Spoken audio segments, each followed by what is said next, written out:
Hello, everybody. Welcome to Popcorn Planet. I am Andy Signor, and we were twitching last night for our Mortal Kombat watch party. We do watch parties for members only. So much fun. Next week, I think we're going to do Batman v Superman. Fitting for this title that we're doing here, but if you want to watch Batman v Superman with someone who hates it and either try to agree with me or try to defend it, next weekend, you're not going to miss out. So become a member. You can subscribe today. It's going to be a lot of fun. But let's talk about this. Let's have a little mini nerd war. I got two of my best friends here. Chris, my Alfred, here in the back cave, who helps me get all this going. And Stef, my favorite from across the pond. How you guys doing? Hi. What up?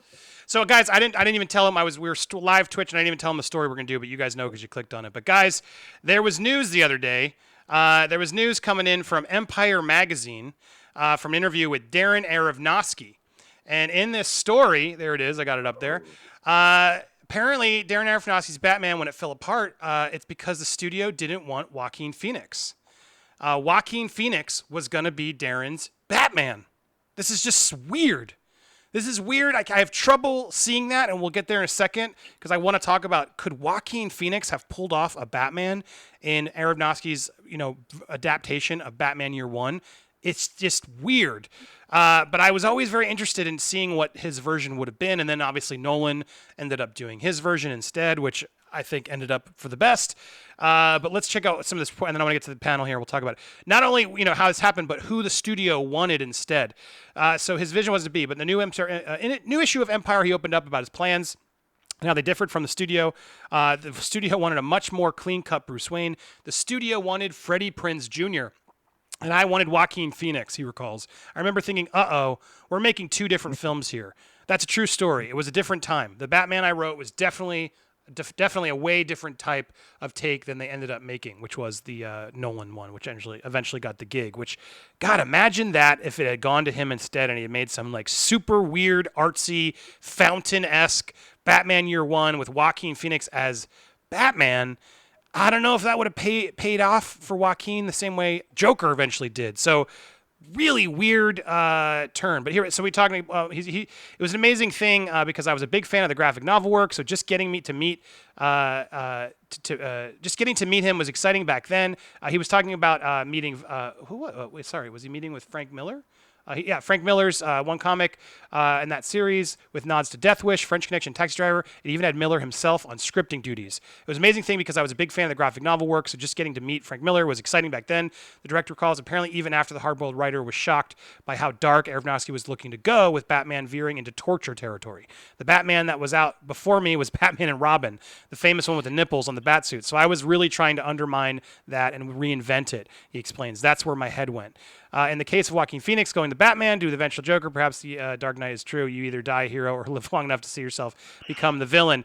Guys, am I crazy to think, one, Joaquin Phoenix as Batman? I love the guy. Great actor. He's not, I can't see it. I couldn't have saw this one. I'm curious, am I the only one? Chris or Steph, what do you guys think? I couldn't have seen it. He's too much of a villain kind of actor, the way he plays kind of that crazy person. Batman's not more suave and smooth, tough. I could have seen Freddie Prinze doing it. Yeah, it's weird because I think Commodus from Gladiator and all the roles is sort of he's always plays like the struggling character. Joaquin, I've never seen him play like the confident, exactly suave character. Even in like films like The Yards and other ones that he's done, like he's always still a little squeezily or insecure, and it's like I don't see any of that in Batman or Bruce Wayne. So to see like older Bruce Wayne played by Joaquin Phoenix, I love the guy. I can't see it. Steph, do you have any different opinion there? I do, actually. You Were Never Really Here. That film.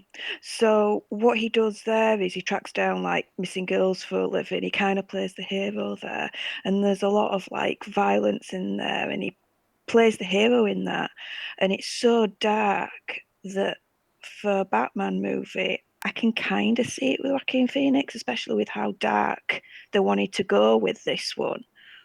I can kind of see it. if Based they on went that movie. if they went dark, that's an interesting. That's a good comparison in that role. I wasn't thinking that one.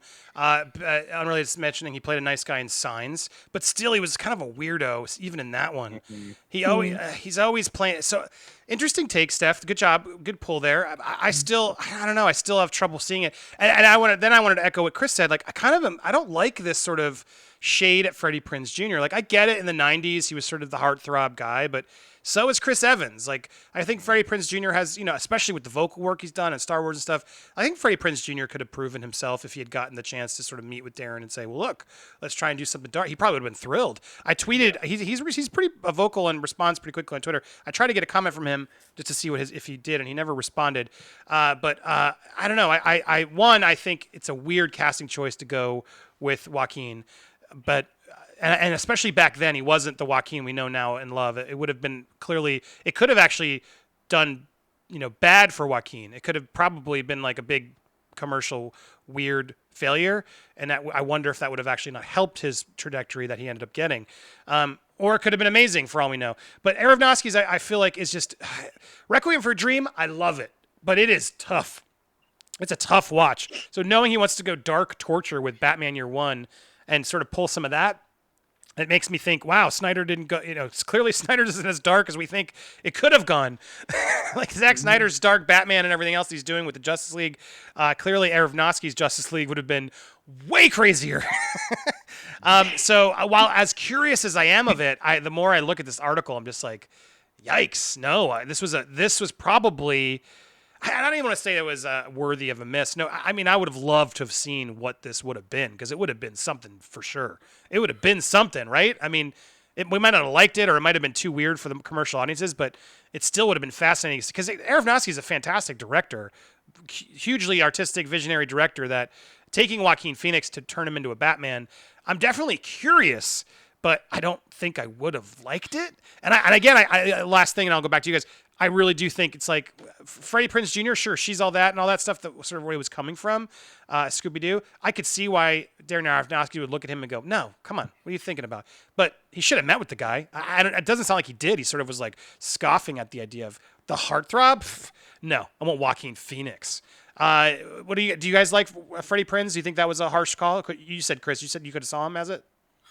I could have seen him as Bruce Wayne. I see the suaveness, and maybe it's more of seeing him in more recent things, and the voice work as well. And in Star Wars, he really was able to portray that grit with suave mix, with the relationships that he forged in the Rebels series. It was actually a really great performance, and one of the, in my opinion, best Star Wars performances in the whole Star Wars universe. Because he was a blind Jedi. Mm-hmm.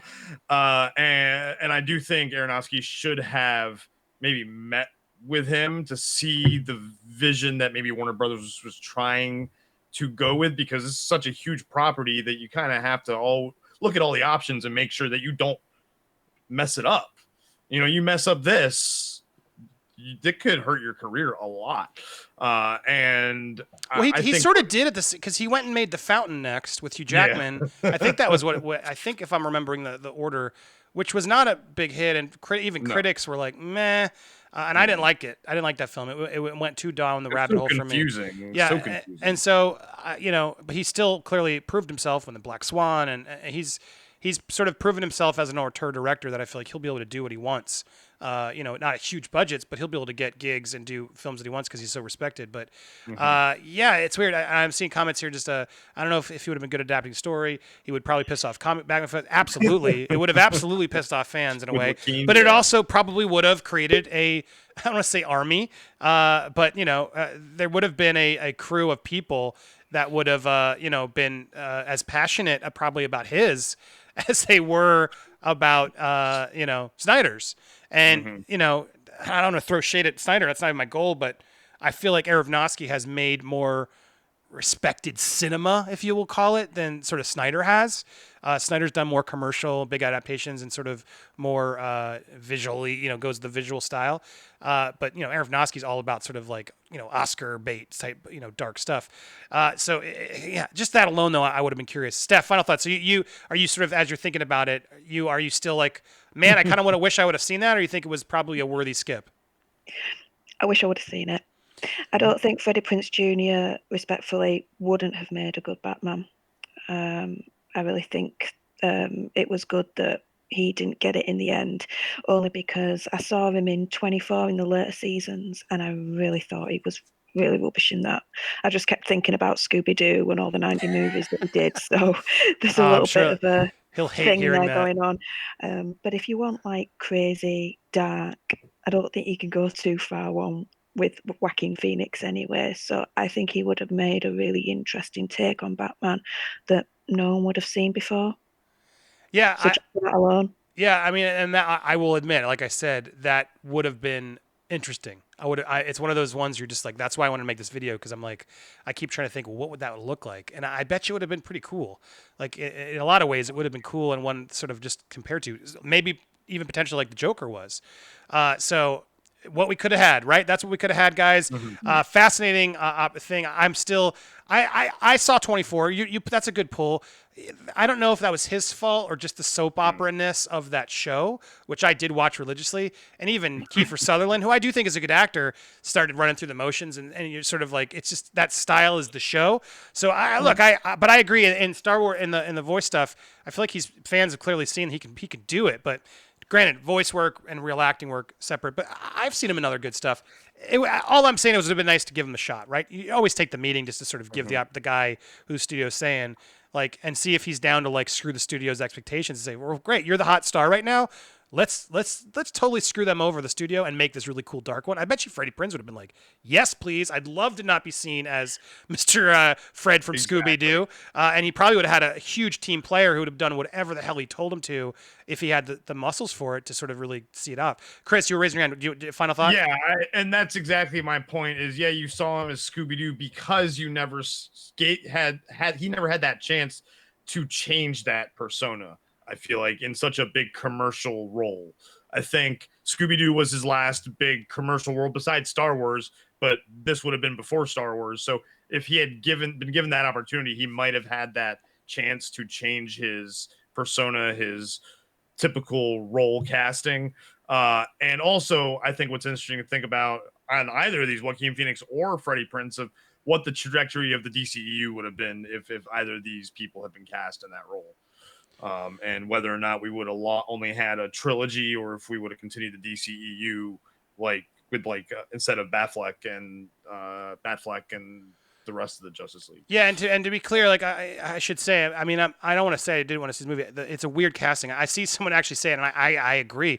Like Nicolas Cage back then as it, I would like, leaving Las Vegas, bringing out the dead, Nicolas Cage stepping up and like really bringing his acting chops to it could have been fascinating. And then even someone's like, Freddie Prinze is more the Robin. Maybe that back then, maybe now we're seeing a more older, mature, more respected version of him is why we see it now and not then. So I could see why, back then, exactly, Wing Commander version of Freddie Prinze. Maybe we're not, he wanted someone a little older, a little bit more experienced out there. So who knows? But again, I'm with you, Steph. I'm curious, and I don't want to put off like the fact that Frank Miller was going to adapt the script and actually write it from his own comic. That would have been cool to see. What did he do? How did he make? What choices did he keep? And then working with someone like Darren, who's a good writer himself, like they probably would have written a pretty fantastic version. And then you wouldn't have been able to say, well, it's not like because then it would have been like, well, Frank Miller wrote it, guys. So you would have had that defense right in the bank. So what could have been? Fascinating conversation. Very curious. What do you guys think in the comments? I think Joaquin Phoenix is still a very weird choice, but not a terrible one. But I don't know if it would have worked. That said, Darren's vision, written by Frank Miller, I'm on board, and I'm curious just because of them of giving Joaquin a shot.